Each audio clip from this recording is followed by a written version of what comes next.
welcome back to the Crochet Crowd, as well as my friends at yarnspirations.com. Today I'm going to introduce you to the whip stitching. It's my favorite stitching for joining things together.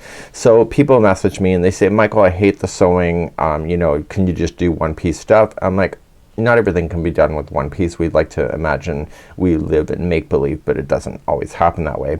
The way that I visualize sewing things together means all the hard work's already done. You were just doing the final touches. So I find the sewing gives me a lot of satisfaction because I know that most of the hard work is behind me. Even at weaving in the tails, you know, big deal. You know, throw on the television, put on some Harry Potter, you're good to go. So I've been watching the series all over again. So I'm gonna show you how to do the whip stitching. We're gonna join this together, and when I show you this, I'm going to show you doing it on the back loop so that it becomes an invisible join. Now I'm intentionally using different colors to show you where to go, but when you do the invisible join on things, it literally truly is virtually impossible to see it. So the thing about it is that you have to decide what you would like to do. So in this case, let's talk about that next. I need to take a breath. Welcome to my channel, and I'm here to inspire you, give you crochet advice, and help you along with your next project. If you enjoyed this pattern, please give me a thumbs up or even comment so I can gauge your interest. It helps me to know what to film next. So let's say I want to do an invisible join with these two. I need to either choose this blue as my sewing color or this pink. I have to choose one or the other. If I choose something that doesn't match, you are totally gonna see it, but in tutorial purposes I'm going to show you that today. But it literally is almost impossible to see it unless you're, you know, got a critical eye and you got nothing else better to do in your life and you want to judge something. So what I would like to do is show you how to do this using this idea, and I always find that it's a lot easier to start with the strand to have a slip knot on the other side, and leave the strand long enough so that you can throw it through a tapestry needle at the end, but make sure that the strand is not so big that you're having to, you know, pull out like yards and yards of yarn. But you got to make sure that you have enough distance so that you can span something if you want to. So if you can do it in a one piece, it's great, but if you have to do it multiple pieces, maybe not so great, but it, you know, it's life tough. So I want you to throw this through the tapestry needle. Ooh,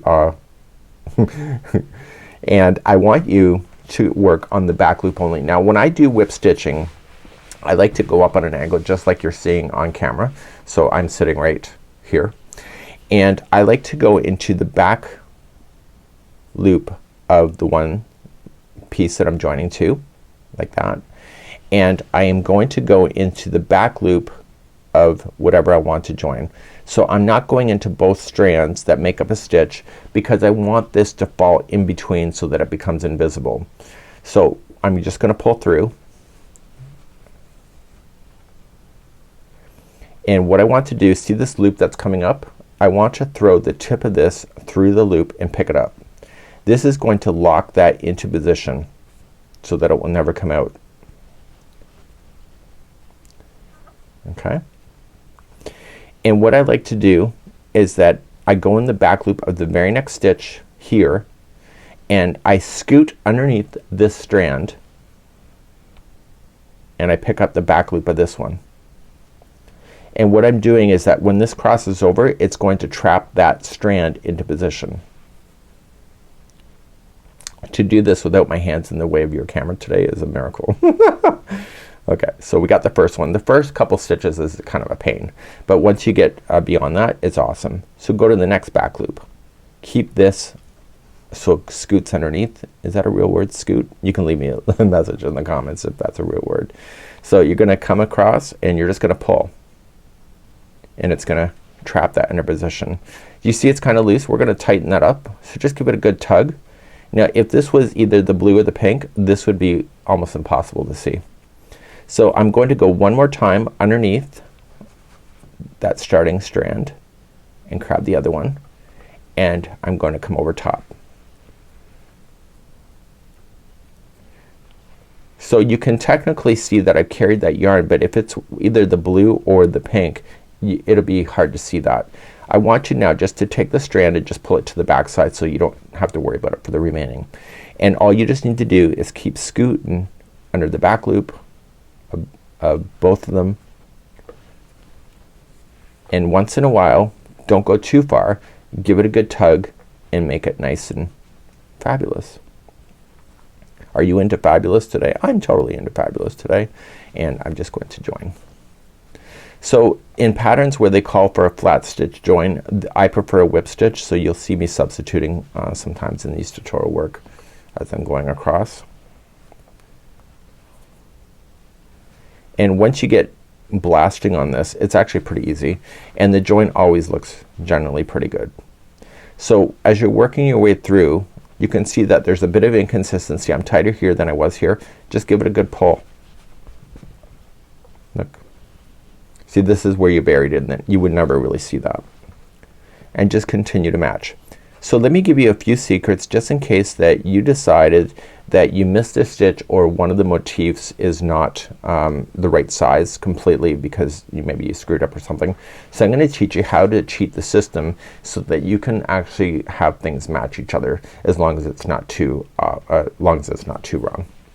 So usually I'm looking ahead and will the squares match each other, yes or no? And so I'm keeping an eye, and what happens is sometimes that people skip stitches and then you can end up with one is going to be shorter than the other. So let's just say that we wanted this one and we wanted to pull it closer. Okay, I'm just doing an exaggeration on here, and I want to pull this closer. What I can do, because it's an invisible join, I come back here and let me just zoom you back in. So our goal is to bring that pink so it's going to be shorter.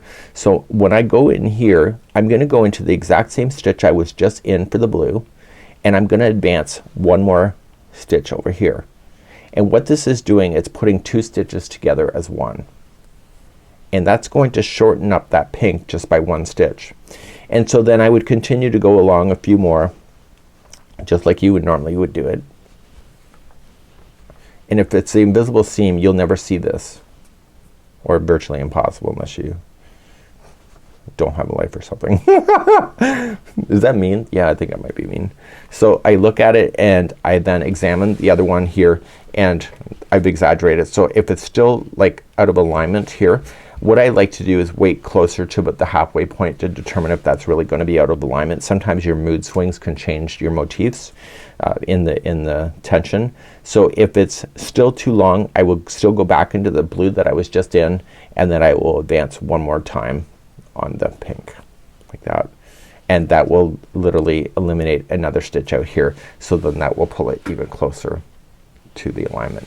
And so because it's invisible seam, just pull it nice and tight.